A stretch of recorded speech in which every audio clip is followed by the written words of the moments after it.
Bonjour à toutes et à tous et bienvenue dans Matière à construire, le podcast qui vous emmène à la rencontre de celles et ceux qui bâtissent le monde de demain. À chaque nouvel épisode, une nouvelle rencontre que j'ai le plaisir d'animer avec Anne, la seconde voix de ce podcast.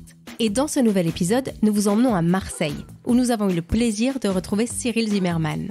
Difficile de résumer le parcours de ce multi-entrepreneur en quelques mots. Pionnier de l'économie numérique, entrepreneur de talent et homme de conviction, Cyril est à l'initiative de La Plateforme, une école d'un nouveau genre qui a ouvert ses portes à Marseille en 2019. C'est à La Baleine, un cinéma d'art et d'essai qu'il a racheté en 2018, que nous le retrouvons juste avant l'heure du déjeuner.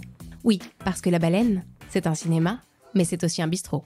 Bonjour Cyril. Bonjour Emma. Cyril, vous avez 49 ans et vous êtes ce qu'on appelle un multi-entrepreneur. D'où vous vient ce goût pour l'entrepreneuriat ? C'est pas un goût, je pense que c'est un muscle. C'est-à-dire qu'on n'est pas forcé de savoir au départ qu'on aime l'entrepreneuriat, qu'on aime la fonction publique, qu'on aime l'action culturelle, l'action politique. On a 18, 20, 25 ans, après on ne sait pas trop ce qu'on veut faire. Et c'était totalement mon cas, c'est pour ça que j'ai fait des études très longues, parce que ça me permettait de repousser le moment où j'allais faire un choix. Et j'ai fait un premier choix qui ne s'est pas avéré payant, puisque j'ai passé les concours administratifs de la haute fonction publique, concours de l'ENA, que je n'ai pas eu. Et donc je me suis retrouvé à dire, maintenant il faut que je fasse quelque chose de totalement différent. Et avec un copain de l'époque, en fait, on a déposé les statuts d'une société avec un objet très large qui était un objet de communication, en disant qu'on allait forcément trouver quelque chose à faire là-dedans. Et on a eu la chance d'être au bon endroit au bon moment, puisque c'était début 96, donc c'était les tout débuts d'Internet. Et mon associé, mon ami, en fait, lui faisait la radio. Donc lui s'est concentré plutôt sur des activités radio, et moi j'ai développé la partie Internet, et puis après chacun a grandi en fait et a vécu sa vie professionnelle. Mais tout ça pour dire que j'avais aucune appétence, aucune prédisposition ou aucune idée de ce que c'était que l'entrepreneuriat. Mais une fois lancé et avec la chance d'une réussite finalement qui est venue assez facilement, parce qu'encore une fois, c'était des années qui étaient assez faciles quand on se lançait dans le multimédia, ça a développé cet appétit. Et plus vous le faites, plus vous dites que finalement, créer une activité, c'est pas si compliqué. Donc c'est un muscle. C'est exactement en fait comme un exercice de gym. Plus vous en faites, plus vous êtes à l'aise à le faire. Alors la réussite, on peut peut-être en parler notamment à travers la plateforme à Marseille, cette école numérique d'un nouveau genre que tu as créée en 2019, je crois. Alors là aussi, c'est un truc incroyable, c'est une conviction profonde que tu vas nous décrire, et c'est un vrai succès. Tu vas nous dire pourquoi, parce qu'aujourd'hui les élèves sont au rendez-vous et très très nombreux.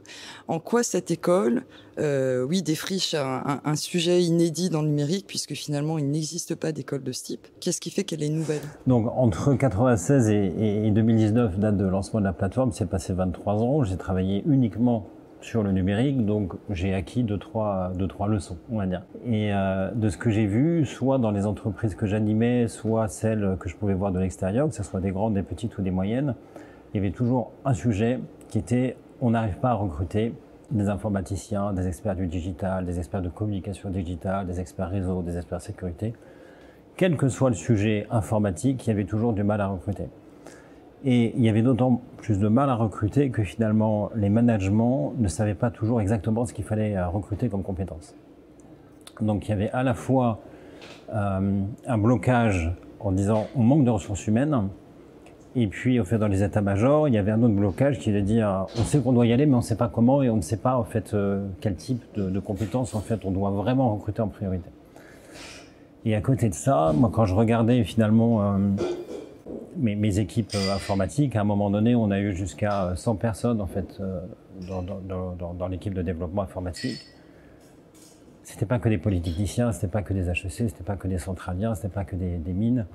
C'était en fait la France entière, en fait, dans toutes les compétences possibles, dans tous les parcours possibles. Et après ça, en fait, j'ai eu la chance d'aller vivre en fait une année aux États-Unis, et j'ai vu à quel point les Américains étaient en train d'industrialiser finalement la volonté de former des gens qui n'avaient aucune formation et de les former à l'informatique. Pourquoi ? Parce que l'informatique, c'est une sorte de nouveau langage face auquel chacun est finalement mis sur le même ligne de départ, avec des prédispositions qui font que ça marche ou que ça marche pas, mais il n'y a pas besoin d'avoir une formation antérieure, d'avoir un pédigré particulier en fait pour que ça fonctionne. Et donc en revenant à Marseille, j'étais décidé à entamer une deuxième partie de vie professionnelle, et donc à revendre finalement la plupart des entreprises que j'avais créées avant. Et je voulais créer quelque chose à Marseille qui soit utile ici, avec une action et un sens collectif en fait qui était peut-être plus net que de la vente de publicité sur Internet ou alors des systèmes de paiement électronique qui étaient mes deux activités principales. Et donc il y a eu la baleine, où nous sommes, donc ça c'est une action plutôt dans le domaine culturel, et puis après l'autre sujet qui m'apportait c'était l'éducation. Parce que je pense que c'est l'investissement qu'on peut faire pour lequel le retour et l'effet est le plus rapide. Ça va beaucoup plus vite que de créer un autoroute ou un aéroport. Et je pense que ça a un effet en fait démultiplicateur en fait qui est immense au niveau d'une ville, au niveau d'un territoire, au niveau d'un pays. Et en quoi cette école, la plateforme, est-elle différente des cursus que l'on connaît habituellement? En termes d'éducation, on a 90% des adolescents aujourd'hui qui passent le bac. Après, ils rentrent dans le système supérieur, mais la plupart du temps, ils ne savent pas exactement quel métier ils vont apprendre. Alors pour ceux qui ont eu l'environnement familial, l'éducation la plus aboutie, au fait, ils utilisent l'université pour apprendre en fait un savoir général et après s'orienter vers des formations de plus en plus pointues et ils trouvent en fait un travail en fait sans aucun problème. Mais sur les 90% de ceux qui rentrent potentiellement dans le supérieur, une large part ne savent pas exactement ce qu'ils vont faire ni quel métier finalement les propositions en fait, d'enseignement supérieur en fait, vont les amener à pratiquer. Et donc ça crée des déceptions, ça crée en fait, pas mal de gens qui commencent en fait, 1 année, 2 années d'études et puis après qui arrêtent. Certains autres en fait, qui continuent en fait, jusqu'au niveau aujourd'hui bachelor, mais en fait, qui n'accèdent pas au master. Et si vous n'avez pas un master, mais finalement c'est là où vous auriez la chance d'apprendre un métier et vous n'avez pas cette chance-là. Donc vous vous retrouvez avec 3 ans d'études qui ne vous aident pas forcément en fait, à trouver un métier, qui ne vous aident pas forcément à trouver un emploi. Et ça, c'est encore plus vrai si on prend des jeunes qui viennent en fait de quartiers plus pauvres, avec des parents qui n'ont pas l'argent pour leur payer des études. Et donc l'idée c'était, et on n'est pas les seuls hein, évidemment, mais de proposer à cette partie de la population en fait qui a besoin et envie d'apprendre un métier plutôt que d'avoir un savoir général, ou à des gens qui passent par l'université, mais qui, au bout de l'université, on se dise « je sais des choses, mais je ne sais pas concrètement en fait un métier », de venir se former dans une école qui, pour le coup, est totalement gratuite. Et à partir de la 2e année, puisque c'est des cursus qui font de 1 an à 5 ans, à partir de la 2e année, tout se fait en alternance en entreprise. Et ça a 2 mérites. Le premier, c'est que l'alternance a un contrat de travail, donc il y a une rémunération. Et le deuxième, c'est que ça permet d'apprendre un métier en situation réelle. Et donc, l'ensemble du cursus, l'ensemble de la pédagogie, l'ensemble des disciplines qu'on enseigne à la plateforme sont basées sur le fait que, 1, c'est ouvert à tout le monde, pas que des garçons, mais aussi des filles. On en a 20 ou 25% suivant les promos, ce qui est bien, mais ce qui n'est pas assez.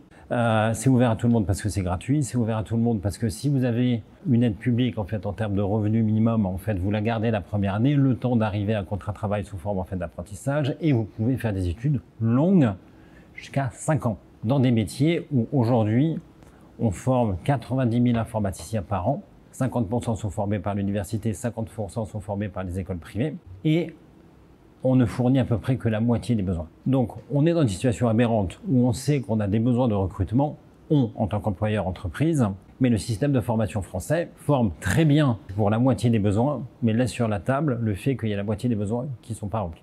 Donc c'est aberrant. Donc le fait de promouvoir l'apprentissage, de promouvoir en fait l'inclusion des publics et le fait de faire sauter la barrière potentielle en fait du bac, pas le bac, tu as 16 ans, tu as 17 ans, tu as 30 ans, tu as 28 ans, tu as 35 ans. On a même un étudiant cette année qui avait 65 ans. Ça c'est anecdotique. Évidemment en fait que notre public cible en fait il a entre 17 et 25 ans et c'est avant tout en fait pour ce public-là en fait qu'on a créé la plateforme. Mais pas que. On a aujourd'hui 20% de la population étudiante qui a 30 ans et plus et qui est en reconversion. Du coup, est-ce que ça veut dire que pour offrir des alternatives éducatives, pédagogiques, est-ce qu'il faut en passer par des personnes qui ont des convictions comme toi ? Tu vois, qui ont des perceptions, des convictions, qui remontent les manches, qui vont chercher les fonds, les associés, il faut convaincre. Et pourquoi on n'arrive pas à répondre ? Pourquoi forcément on laisse sur le carreau les gamins dont tu as parlé ou les gamines parce qu'elles rentrent pas dans le système ?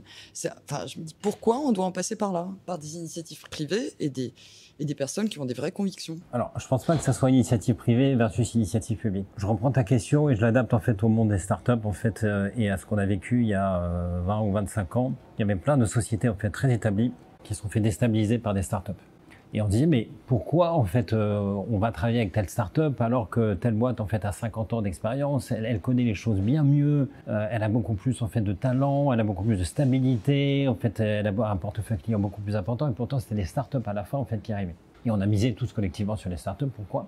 Parce que ces startups en fait allaient remettre, alors pas toutes, c'est une généralité, mais il y avait une remise en cause d'une façon de faire qui était une façon de faire traditionnelle qui n'avait jamais été remise en cause en fait depuis plusieurs années, plusieurs décennies parfois. Et donc c'était l'énergie de cette population jeune à qui on donnait beaucoup d'argent et on prêtait beaucoup de talent, qui permettait de remettre en cause, parfois à tort, mais parfois à raison.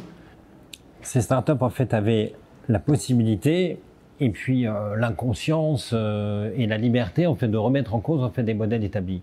Des modèles établis en fait qui étaient ultra performants en fait sur le segment moyen en fait de la population, de la clientèle en fait du marché, mais qui laissaient en fait plein de choses sur les côtés en fait qui résolvaient pas tous les problèmes.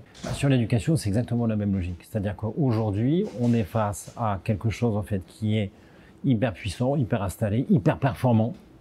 À l'échelle globale en fait de la planète, en fait le système français est hyper performant, mais qui avec le temps traite une part des problèmes en fait qui apparaît comme de moins en moins satisfaisante parce qu'on traite 80-70% des sujets d'éducation alors qu'on devrait en tirer 90%. Est-ce qu'aujourd'hui on est à 50%? Voilà, la machine éducative, la machine à former française, alors c'est très laid de dire machine, mais en même temps, on est devant une telle administration, en fait, quasi napoléonienne, en fait, que, bon, on peut pas dire autre chose. Cette structure, cette infrastructure, en fait, ces services, en fait, fonctionnent avec une ère de lancement qui est tellement puissante que s'adapter, regarder, en fait, les évolutions des aspirations, les évolutions des métiers, les évolutions économiques, en fait, est compliqué. Et puis, en fait, les populations changent. La France, en fait, d'aujourd'hui, dans sa composante sociologique, sa composante culturelle, est différente, en fait, de celle, en fait, il y a 20 ans, il y a 30 ans, il y a 40 ans. Et donc, c'est normal qu'à côté, il y ait des initiatives qui disent, mais il y a tellement de sujets que vous ne traitez pas, ou que vous ne traitez pas assez bien, ou que vous n'avez pas creusé. Partir d'une feuille blanche, c'est hyper simple. Oui. Partir de l'éducation nationale ou de l'enseignement supérieur, c'est hyper compliqué. Et donc, c'est pour ça qu'il y a autant d'initiatives privées, et que tout l'enjeu de ces initiatives privées, c'est de dire, on va servir de modèle, d'exemple, de façon à ce que l'enseignement public s'en inspire et puisse agréger ces initiatives, ou se brancher dessus, en fait, d'une façon ou d'une autre, ou qu'on arrive à créer des initiatives qui, au-delà d'être sympathiques et utiles au départ, prennent une telle échelle que ça devient une véritable alternative. Et à l'échelle de Marseille, c'est ce qu'on veut faire à la plateforme. On a commencé avec 50 élèves en fait la première année en 2019, 200 élèves en fait à la fin de l'année de juin 2021, et là on prépare une rentrée avec plus de 300 élèves, avec la volonté de monter jusqu'à 3000 élèves formés par an en 2026. Avec 3000 élèves à l'échelle de Marseille et sur les métiers de l'informatique et sur les métiers digitales, on commence à être une véritable alternative. Mais il faut garder en tête que l'université ex-Marseille représente en fait quasiment 90 000 élèves.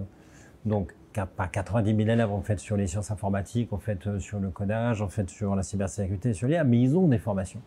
Donc on ne sera jamais en capacité ni en volonté de remplacer ce qui existe. On est en volonté et j'espère en capacité d'exister à côté et d'offrir une complémentarité en fait pour des jeunes et des moins jeunes. Encore une fois, les moins jeunes en fait sont tout aussi importants en fait qui veulent avoir une formation complémentaire, une formation adaptée à leur forme d'esprit, leur volonté d'apprendre et leurs aspirations professionnelles. On parlait des femmes tout à l'heure. Elles représentent, je crois, 20 à 25% des élèves de la plateforme. Comment faire pour attirer davantage de femmes dans ce secteur? Est-ce que c'est un enjeu pour la plateforme? Oui, c'est un enjeu dans la plateforme, en fait, dans sa vocation sociale et sociétale et dans le but un peu politique, en fait, qu'on poursuit. Et donc, évidemment, qu'on veut privilégier, en fait, la montée en puissance du public féminin, en fait, dans l'informatique. Mais ce qu'on constate aujourd'hui, c'est que ça ne vient pas naturellement. C'est pas parce qu'on dit voilà c'est ouvert à tout le monde et les femmes sont les bienvenues et on essaye en fait de communiquer là-dessus que ça suffit. Donc il faut aller chercher ce public. Chercher ce public, ça veut dire à la fois identifier celui qui est disponible à l'âge des formations qu'on propose, mais aussi avoir une action sur le public plus jeune.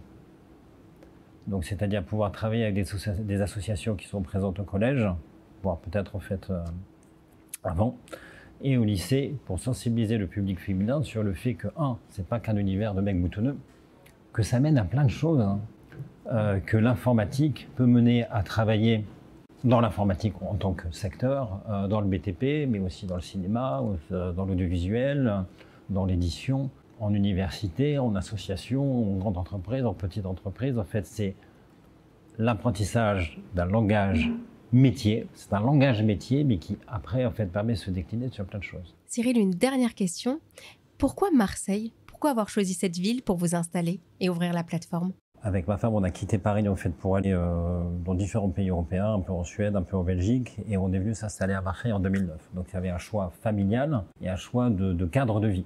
C'était pas un choix professionnel parce que mes activités économiques en fait étaient tout à Paris. Après, on a été aux États-Unis, on est revenu à Marseille, et c'est en revenant à Marseille en 2016 qu'on dit bon, si on fait 2 fois de suite le choix de la même ville, on va essayer d'être un peu cohérent et d'avoir nos actions aussi individuelles, économiques, sociales en fait à Marseille, et pas en fait avoir finalement une vie familiale à Marseille, mais en même temps un champ d'action économique et social à Paris. Et c'est là où effectivement les choses en fait se sont décantées sur la baleine et sur la plateforme. Un grand merci Cyril pour cet échange et merci à tous et toutes d'avoir été à l'écoute. Avant de vous laisser, nous voulions juste vous dire que sera lancé très prochainement le site Matière à construire. Sur ce site, vous retrouverez tous les épisodes de la série, mais vous pourrez également nous laisser vos commentaires, donc n'hésitez pas, www.matiereaconstruire. Et en attendant, on se retrouve le mois prochain pour un nouvel épisode.